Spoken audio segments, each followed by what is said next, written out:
Wonderful. Somebody clap your hands for the aspects. Amen. Good evening. I'm a high school teacher. I teach special education. Okay. And I work in the rural area of Atlanta. And there's a young lady that I met in the hallway that was having some challenges over the last couple of weeks. And she's been coming to me, and I went to the counselor, etc.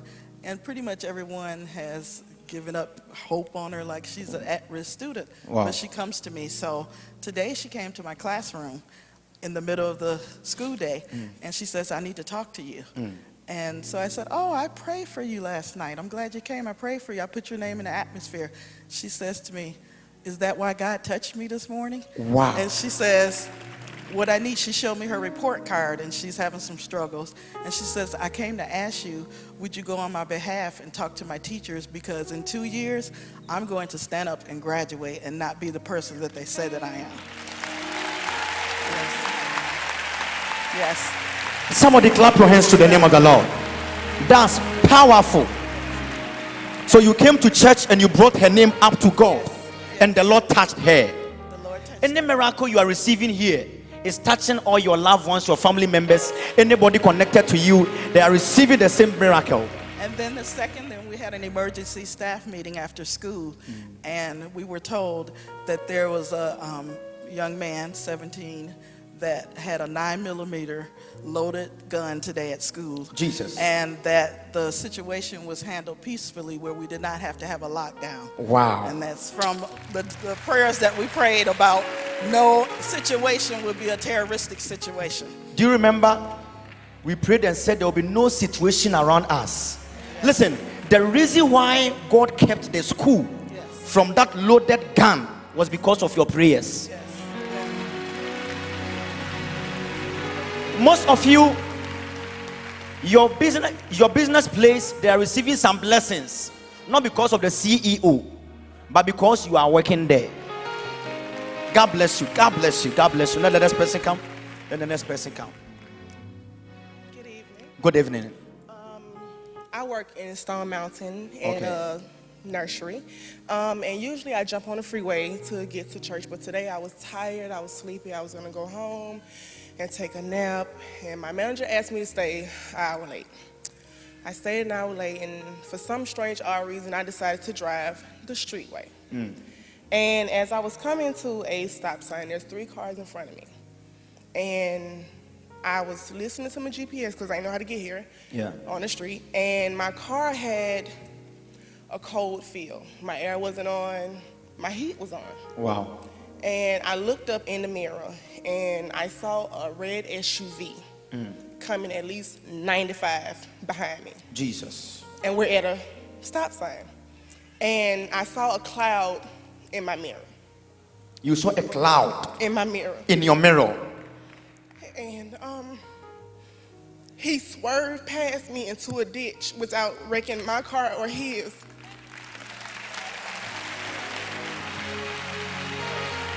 Somebody say, angels on assignment. Angels on assignment. Wow, wow, wow, wow. Say, angels on assignment. The cloud that came to stand between her and that car was not just a cloud. It was the angel of the Lord that swerved the car away from her. I declare over your life, the angels will fight for somebody. The angels will work for somebody. Somebody shout, angels. Hi. Last night you prophesied over my son, the one that can't drive. Wow. Do you remember this woman? Do you remember the tall young man about driving like a rough rider? I want to say that in 2012, I was in a car accident. Jesus. He was supposed to be in the car with me, and at the last minute, he changed his mind, and I turned around and put him out and took him to his friend's house. I proceeded to go to Macon, which is 75 South, and I was in an accident and hit by a F-150, which was carrying a load. He lost his load on the highway. Jesus. And to say that, God took control over that car, And I can't explain it, but I do know it was God, because I had hold of the steering wheel, but I didn't have control over the car. So in all of that, I was afflicted. It broke my neck. I have a plate in my neck that holds my neck together, and my upper back has been severely damaged. Church, do you know what is going on? The enemy was looking for the young man, and he came out of the car, and the mother was attacked. God preserved the mother, and the enemy is still looking for the young man. But thanks be to God for the word in this house. Oh, I said thanks be to God for the word in this house.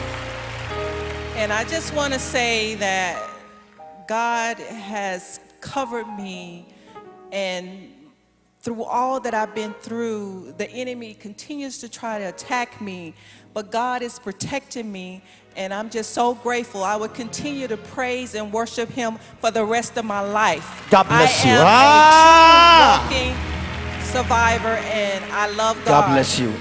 The Lord that kept you will keep your son. God bless you. Clap your hands to the name of the Lord. Yeah, let's come in front. Let's come in front. Yeah, let's be very quick. Then we go on the angels. Good evening. Good evening. I clapped for everyone in this church. Wow. I remember you said, clap, don't be jealous. So I clapped. That's right. And you said the other night that the guys with the loaves, Yes. the 2 loaves and They the will give one you for 2. everybody. That's right. Well, today my husband my husband owns his trucking company, and he called and he said, I delivered on Monday. I can't find anything. I'm just so nervous. I can't find anything. Anyway, I said to him, why don't you pray? Now, I tell him that all the time. Wow. But I don't know if he does it, because he's in his truck, I'm at home. And so I said, pray. So I was at lunch, and I stopped in the parking lot, and I said, I'm going to pray. Normally, I would say, well, God, you know, and I said, but this is not God, that's the devil. So I said, devil, take your greasy hand off my finances. Jesus. So he said he saw something for $19,000, and he called, and the lady said to him, it's gone, it's gone. So when I told the devil to take his greasy hand off my finances, he was praying to the Lord. Wow. And he told me he was praying. The lady called him back and said, are you free? And he said, yeah. 2 hours time, she called him back and said, are you free? And he said, yeah. She said, I got it for you. She said, I don't know what happened. I really don't know what happened. Wow. Wow. Wow. Oh. Somebody shout Jesus. God bless you. God bless you. You know, she said something. She said she's been clapping for everybody. Listen, when you come to church, rejoice for somebody. Be happy for somebody. Listen. Martin Luther King Jr., he made a statement. He says the ultimate cruelty is not the wickedness of the evil people, by the silence of it by our friends. He says at the end of the day, what to be remembered is not the works of our enemies, but the silence of our friends. So whenever your enemy, your friend is moving forward, you are supposed to shout for your friend, and the same blessing shall come over your life. God bless you. Hello, I'm a minister from Spartanburg, South Carolina, and I'm visiting my sister. And for the last 6 weeks, I've been going through a biblical storm. My son was missing, and we found him, and he got a diagnosis of schizophrenia. And me and his father have been warring with that issue. So 10 days ago, I was in a wreck. I have a Ford Focus, and I was in a wreck, and the car was totaled. The airbag, my hands was burnt, the airbag burned me, my knees was messed up, and same testimony, our car was spinning. It was my fault now. I've been distracted and just been angry at God because why my child? Lord, I'm working in the hospital as a chaplain, I'm ministering. Lord, this not right. You know, I'm upset. I'm in a place. Anyway, I got in the car wreck. Looking back, I went to the left of the center, hit the woman, and our car went spinning. The car was total lost, and I got my 10-year-old, I'm holding him like this, and we started spinning. The EMS, the woman got us out the car, the EMS took us to the hospital. I only had the burn, my son was fine, had some bruises on my knees. Well, since that happened, my credit union paid the car off, but I owe and when you get a new car, like $1,000. I made it down here to see my sister. Didn't want to come, just in a sad place. It took me about 3 hours to get here.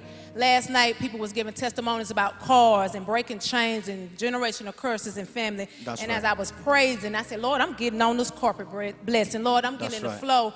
I went to the Toyota place today and applied for a car, and they approved me for a 2016 Toyota Corolla. Oh, Jesus Christ. Oh, my God.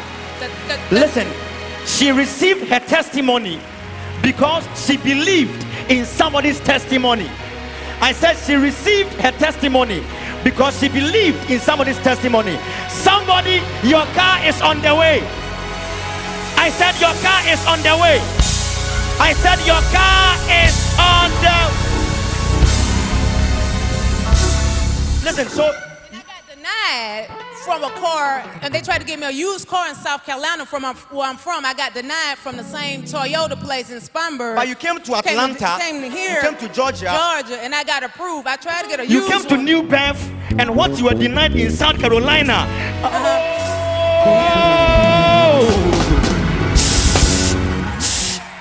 They tried to stop her in South Carolina. But the Lord said, don't worry at all. Come to New Birth. Last night I told you that your blessing is in New Birth. When you want something, just walk into New Birth. Whatever they took away from you, you shall receive it. Hear me. Footnotes. Call all your family members from New York, Alabama, anywhere, Florida. Just tell them what you are looking for. Just come to New Birth. So it took you to come.